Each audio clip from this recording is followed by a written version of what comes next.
We're on a mission from God.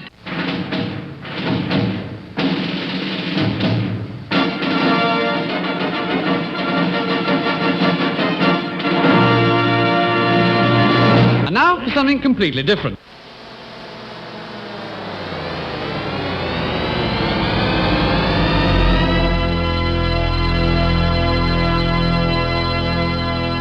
Let's get ready to rumble!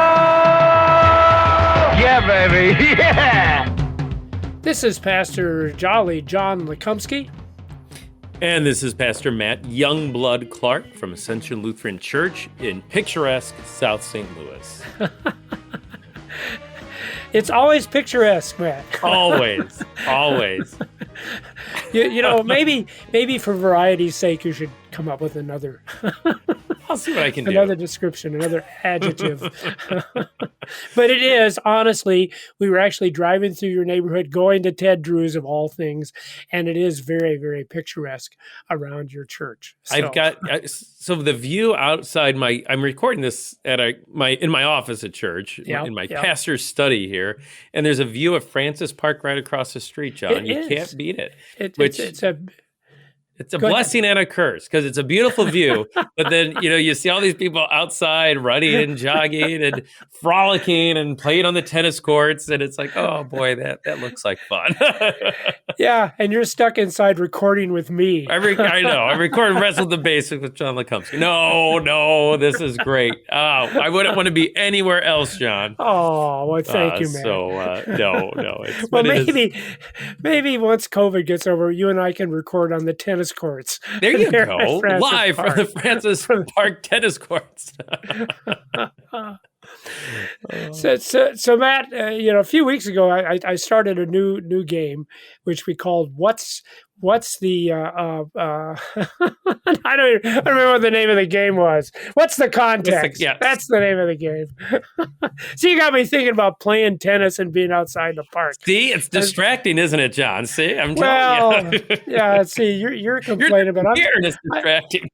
I'm stuck up here in my upstairs office, this little cubby hole, which isn't much better than the janitor's closet we used at the radio station.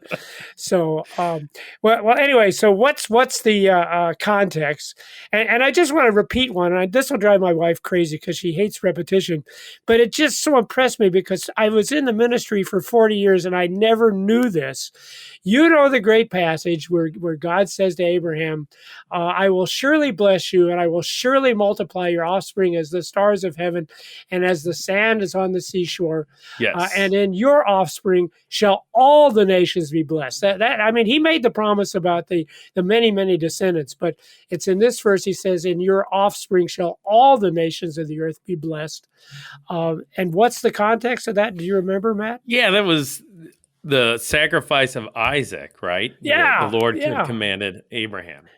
And see, that just impressed me because that's got to be one of the craziest stories in the Bible. What kind of God? What would you think if God said, I want you to go out and sacrifice Noah?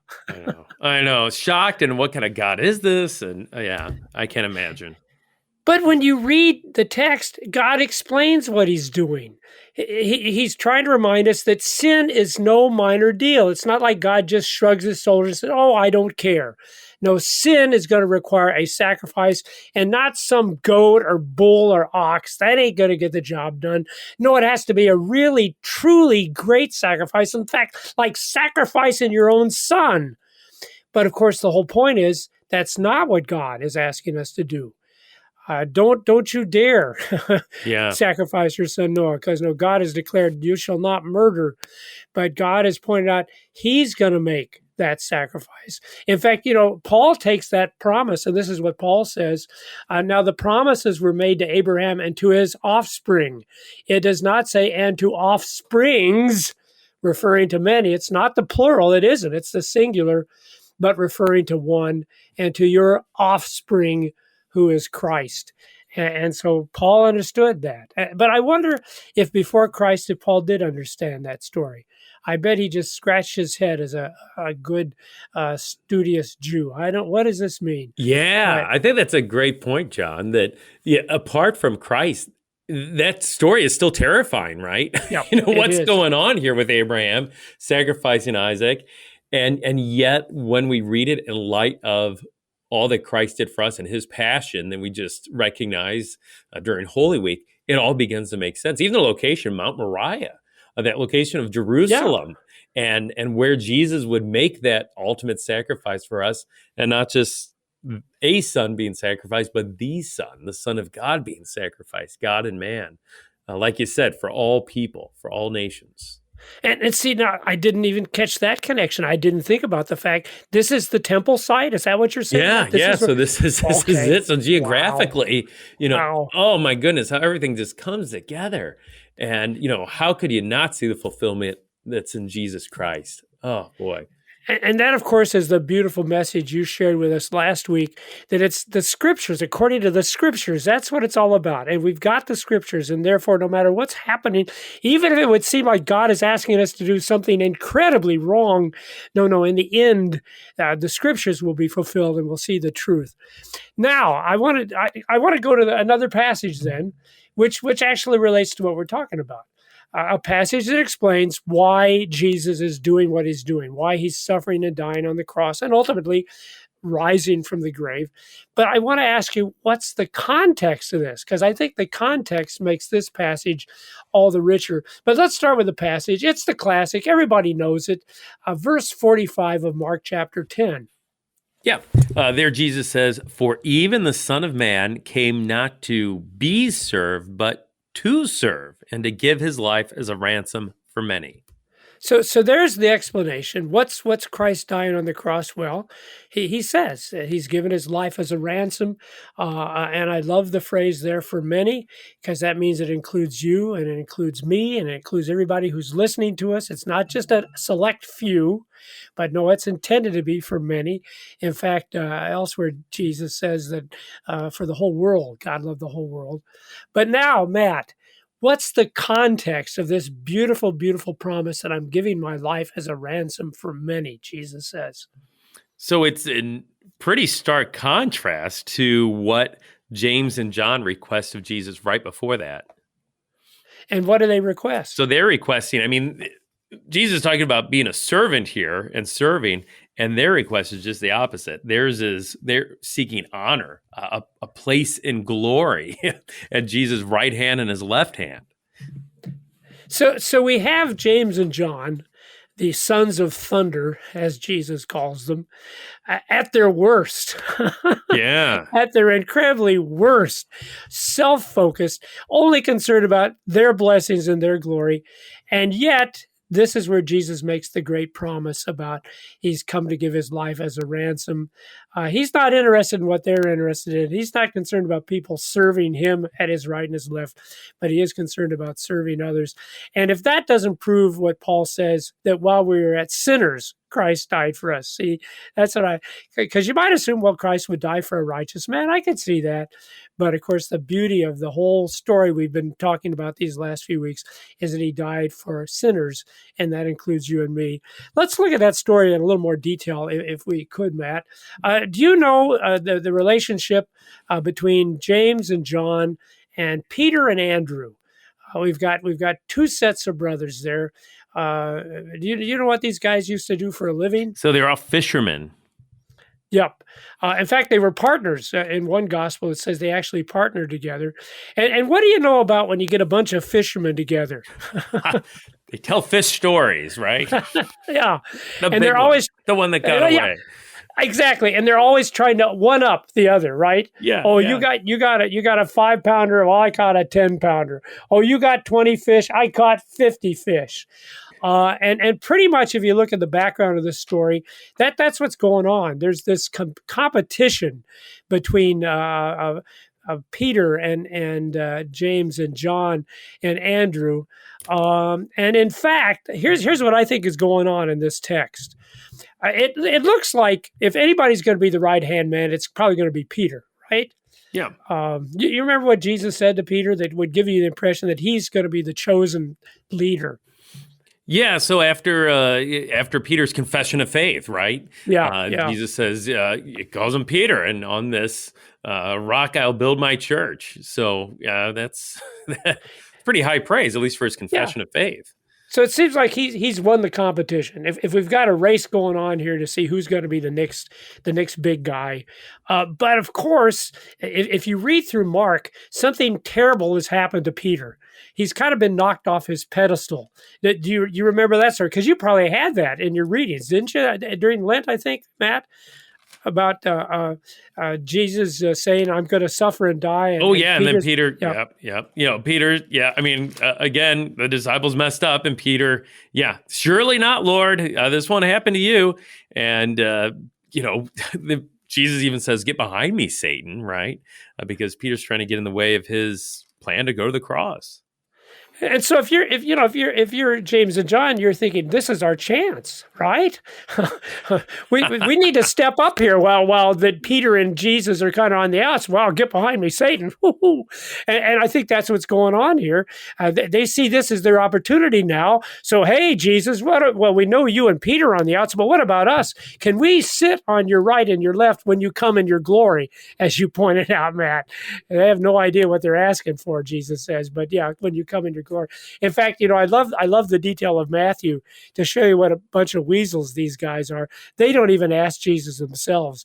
They have their mom ask him. I know. I love that. You can't get any more weaselly than that, than have your mom ask him. But what I want you to do is I want you to read what Jesus says in verse 36. Because again, man, you made such a great point last week. The scriptures must be fulfilled according to the scriptures. So here's what Jesus says in verse 36. Can you read that, Matt? So they make that request, right? And then verse 36, Jesus says to them, "What do you want me to do for you?" Matt, a few weeks ago, you were talking about the Father's house, right? Yes. And you gave us this beautiful message about why we can go back to church now. COVID is starting to pull back. Well, we hope and pray it is at this point. We record these things weeks in advance. And you were encouraging people, come to church. And let me tell you, here's one reason why you should go to church. Because when you go to church, this is what Jesus is asking you. He's asking you, what do you want me to do for you? I don't know if people realize that. When you walk into church, Jesus is standing there and he literally is asking you, what do you want me to do for you? And I don't know that you can be sure he asks that anywhere else. I'm sure he probably does. but I know for sure he's asking that question because he's present, and that's what Jesus asks. What do you want me to do for you? Now, here's the problem, though. Because James and John are going to ask for all the wrong things. And I'm sorry that we probably do the same. Now I'm going to put you on the spot. If Jesus were to ask you right now, what do you want me to do for you, Matt? What are some of the things you'd ask Jesus to do for you?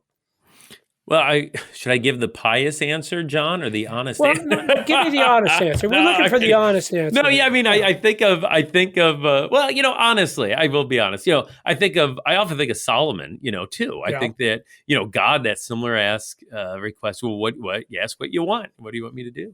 And, but I really do. I think of Solomon and his response that, boy, these people that your people that I've been called to lead, Lord, give me wisdom to help me to do it. So, I mean, I think wisdom would be there on the list. God, give me wisdom, an understanding heart, a listening heart to your word. And see, that was a good request. Now we've got some family issues going on for us. I've got a son and a daughter that both have the inherited disease that my wife had, my first wife. And so I would certainly say, Lord, if you could have a cure for that would be great. I would love that. We've got a son-in-law who's a pastor, and he's without a church right now.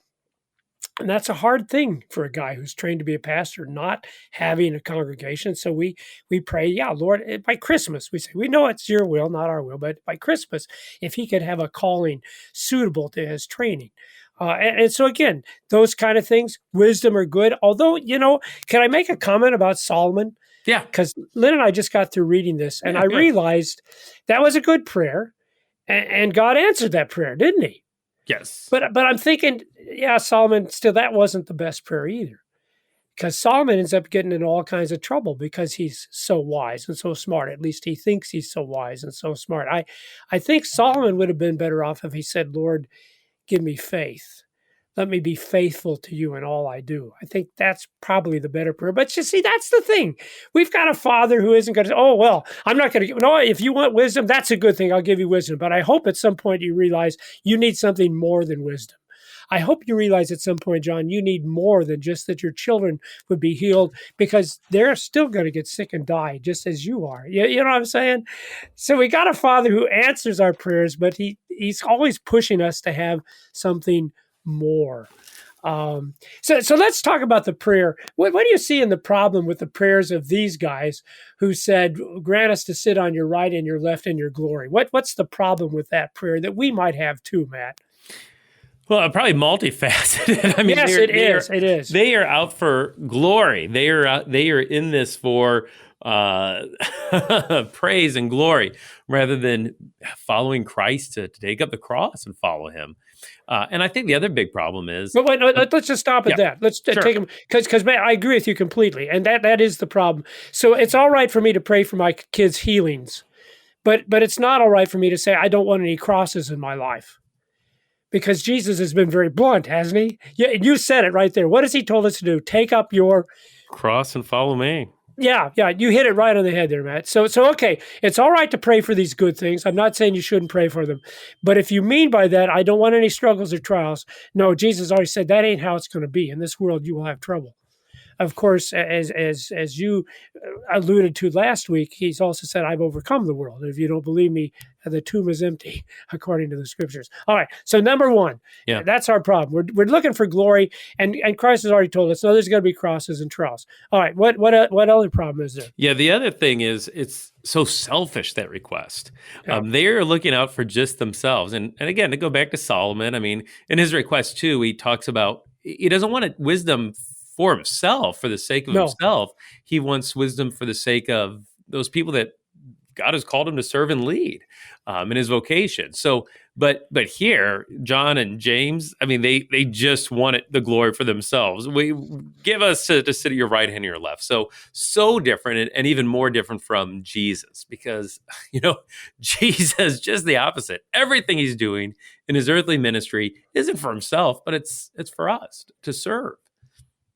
So, and again, I agree, man, great minds think alike. Well, wait a second. You and I think alike too. I know, that's it. Well, all right. So it works on different levels, doesn't it? Not just great minds, but so you're right. We want to sit on your right and your left, to the exclusion of James and Peter. James and John. Andrew and Peter, and all the rest of the disciples. And by the way, we know that's what they meant, because the text goes on to say that the other disciples were indignant when they heard this. Yeah. Which is to simply say they wanted to be on the right and the left too. It was, that's fine. James and John, they can, no. We all right. So it's very, very, very selfish. Now, if you could read what Jesus has to say in verse 42 and 43. Okay. Yeah. Jesus says, you know that those who are considered rulers of the Gentiles lord it over them, and their great ones exercise authority over them. But it shall not be so among you. But whoever would be great among you must be your servant, and whoever would be first among you must be slave of all. So here's why we need the crosses. Because we are here not for glory, we are here for service. And it is in the crosses that we have an opportunity to serve. Now, our problem is, Matt, we think that the crosses are the things that are going to gain us salvation. See, now we're back to Abraham and sacrificing his son. See, we think, that's what we got to do. We got to make these sacrifices so God will love us, so we can have eternity, we can have heaven. And Jesus establishes in this text, nope, No, I don't need any sacrifice like that because I'm given the sacrifice. I'm the one that makes the ransom. And it's a one-time sacrifice, the author of Hebrews tells us. It doesn't need to be repeated, all right? So as far as God loving you and forgiving you in eternity, as you established earlier, no, this has all been done by Christ. But it doesn't mean there won't be crosses because there's people that need our love and our care. And so, no, we don't need the glory. We need the opportunity to love and care. That's why I have 2 children that are struggling so that I could love and care for them. That's why I have a son-in-law so I can be there to pray and support him. Yeah, so the crosses are not oddities. They're not something going wrong. That they're actually the opportunities God gives us not to be selfish, but to love and to care. Okay? Now, I thought of one. I thought of one third thing that's a problem here in the request, and I didn't actually think of it until I gave this as a sermon, obviously, if people haven't caught on. And I didn't really think about it until I was almost done with the sermon. But is there anything else you can see that's a problem with this request? Well, I mean, boy, I think they're playing God for what is another one, Yep. Because even Jesus says, in his answer, to sit to my right and my left is not me to grant, right? So I think, boy, they're just so bold and brazen to make this request. And I don't think they fully even understand the significance of this request either, but they're looking for that glory and they're looking to even play God here in making the request. So, yeah. Well, and Matt, I really like the way you phrased that, because then if we're playing God, then we're the ones that are responsible for what happens, right? Yeah. And so that's why we should be on your right and left, because honestly, are we not better than that stupid Peter who's telling you shouldn't be crucified? Although, of course, it's exactly what they're saying too, isn't it, Matt? In fact, it tickles me, again, in the context, what happens immediately before this is Jesus saying, I'm going to suffer and die and rise again. And essentially, James and John are saying, no, you don't need to do that. Peter's right about that. We just want to jump to the glory. Yeah. Let's forget about the suffering that you're going to enjoy too, Jesus says. Yeah, you're right. You're going to get this baptism, this cup of suffering. So I thank you for bringing us to that passage where Jesus says, it's for those to whom it has been granted, for whom it has been prepared. The English has the word grant there, but it's the simple Greek word for gift, to give someone something. And the word prepared there is a neat word too, because it's in the passive. And when we say something's in the passive, we mean something that is done for you, not by you. And I think that's probably the fundamental error. They really thought they deserved these positions. And let me tell you, none of us get positions of glory because we earned it or deserved it. It's always a gift. It's always something that God has prepared for us. Again, passively, not because we work for it. No, he just prepared it for us. And Matt, I'm going to ask you one last question, not to put you on the spot, but when I heard the word prepared, can you guess what Bible passage immediately came into my mind? It's not from Mark, it's from the Gospel of John. That's asking a lot of you, because there's a lot of stuff in the Bible. I better read your mind, John. Yeah, can you read? Well, should I just? Yeah, what did you come up with? Well, where Jesus said, I'm going away. Oh, yeah. John 14. Yeah, John 14. Thanks. Yeah. See, I didn't even remember what it was at. I just knew it was in there. I'm going away to prepare a place for you. Yeah. In my Father's house are many mansions. If it were not so, I would have told you. And see, so that's the thing, people. You go to church, and Jesus is asking you, what do you want? What do you want? What can I give you? And you tell him your heart's desire. You tell him. But beware of being selfish. Beware of thinking only about glory. Beware of the fact that he's going to answer you with crosses, because that's what we're here for. It's to love and to care for people. And then rejoice in the fact he's going to give you everything. The kingdom here and blessings here, the kingdom eternally, because not of any sacrifice you and I have made, but because, as he said, because he came to give his life as a ransom for many. Thank you for letting me share that with you and with our listeners, Matt. Any quick final comment, or I guess really we're done This has been Wrestling Wrestling with the basics. With the Basics.